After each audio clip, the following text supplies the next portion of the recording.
Hello students, in our last video we have discussed about the permanent tissue, right? And we have discussed the parenchyma, simple permanent tissue, parenchyma, collenchyma and sclerenchyma. Today we will study about the protective tissue and complex permanent tissue. So first of all we are taking the protective tissue. Protective tissue means which do the function of protection, okay? Which do the protection are outer layer, outer covering of plant do the process of protection. See children, the outer covering of plant is covered by the waxy substance. Okay, आपने leaves भी देखी हैं, वो बहुत slippery होती हैं due to the presence of that waxy substance, and waxy substance is said to be cutin and the layer is known as cuticle. Just below the cuticle, the first layer is present. This is known as epidermis. Okay, एक साथ बना देते हैं इसको, layer को पूरी को, ठीक है? This first layer is known as epidermis. So first protective tissue is epidermis. It is made up of parenchymatous cells. Okay, it also contains the stomata. What are stomata? Stomata are minute pores present on the surface of leaves. These are present in large number on the lower surface of leaves and in less number on the upper surface of leaves. So this is the structure of stomata. Contains the two guard cells or kidney shaped guard cells. These are guard cells. ठीक है? These are guard cells. Okay, contains so many chloroplast. Okay, इसमें chloroplast भी है और साथ में क्या होती है? Supporting cells होती हैं. These supporting cells are said to be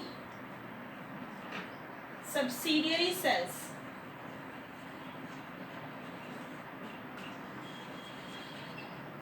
You can see here the structure of the guard cell is convex at the outer side. Convex lens होता है जैसा, और अंदर की साइड से कैसी है? वो concave. बीच में स्पेस है, that is stomatal pore. जैसे ही वाटर ऊपर की तरफ मूव करता है रूट से स्टेम में, स्टेम से लीव्स में, that accumulate in the space of guard cells and guard cells become flaccid. और वो खिंचती हैं और ये स्टोमेटल पोर ओपन हो जाता है, ठीक है? इसके ओपन होते ही क्या होता है? Exchange of gases, exchange of O2 and CO2 which is very essential for the process of photosynthesis. Exchange of O2 and CO2 and removal of excess amount of water also takes place from the surface of leaves by means of stomata. Okay, so stomata are the minute opening present on the surface of leaves. Lower surface पे ज़्यादा amount में, upper surface पे कम amount, ठीक है?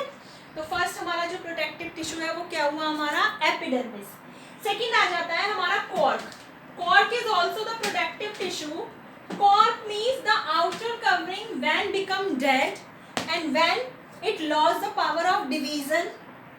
Okay, it contains or it accumulate the substance suberin.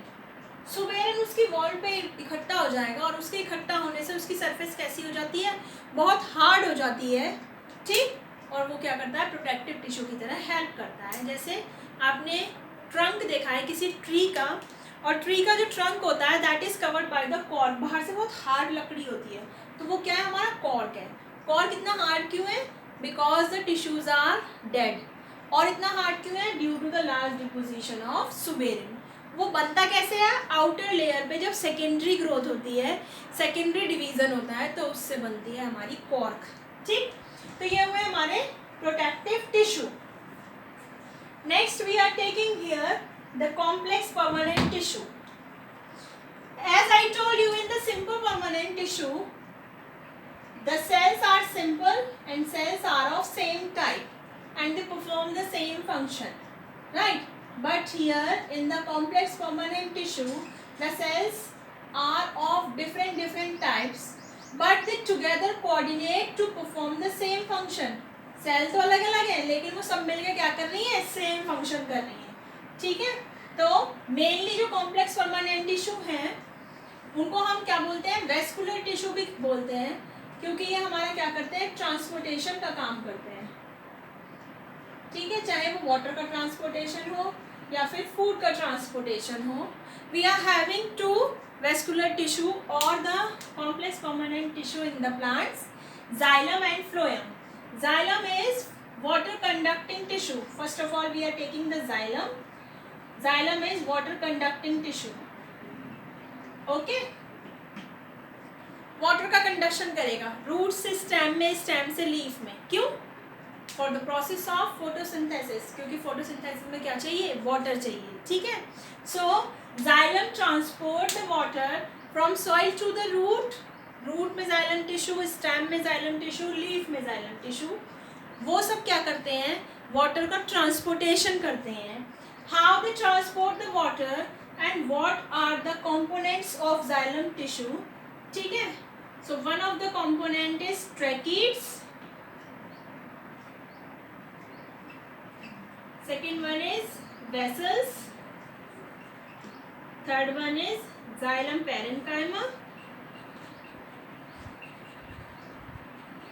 and fourth one is xylem fibers. Clear? So tracheids are the cells which with tapering ends. इस तरह की होती हैं tracheids, pointed ends होते हैं उनके और बीच में से थोड़ी broad होती हैं। These are non-living. Xylem की अगर हम बात कर रहे हैं तो whole soul the xylem is non-living tissue, ठीक है। Vessels की अगर हम बात कर रहे हैं तो vessels बिल्कुल जैसे पाइप होते हैं ना, बिल्कुल वैसे ही होते हैं, ऐसे एक वेसल दूसरी वेसल ऐसे कनेक्टेड होती हैं, जिससे पूरी हमारी वाटर की पाइपलाइन होती है घर में, बिल्कुल ऐसे ही होती हैं, ठीक है। ये जाइलम का फाइबर, ये जाइलम की ये जाइलम के ट्रैकीड्स, ये vessels, they both do the function of conduction of water, water को दोनों ट्रांसपोर्ट करने का काम करते हैं। तीसरा आता है हमारा पेरेन्काइमा, चौथा है फाइबर। पेरेन्काइमा जैसे हमने सिंपल परमानेंट टिश्यू में पढ़ा है, पेरेन्काइमा बिल्कुल वैसा ही है, living tissue. And fibres are the dead tissue due to the deposition of lignin, they provide the mechanical strength to the tissue, ठीक है। ये दोनों क्या करेंगे, वाटर को ट्रांसपोर्ट कराने का काम करेंगे। पेरेन्काइमा स्टोरेज टिश्यू है तो फूड की स्टोरेज का काम करेगा, फाइबर हमारा क्या करेगा, मैकेनिकल स्ट्रेंथ देने का काम करेगा। या ये तीनों जो है ट्रैकीड, वेसल एंड फाइबर, तीनों ही क्या करेंगे, हमारा मैकेनिकल स्ट्रेंथ देने का काम करेंगे। And parenchyma performs the function of storage of food, ठीक है। Next, second we are taking the food conducting tissue, that is phloem. Phloem also contains the four components, right? Sieve tubes, companion cells,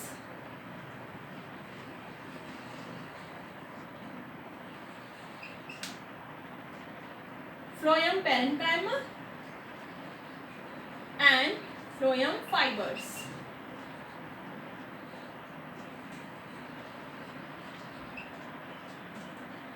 okay, so आप यहाँ पर देखिए कि sieve tubes कैसी होती हैं, बिल्कुल ऐसी होती हैं सीव ट्यूब्स,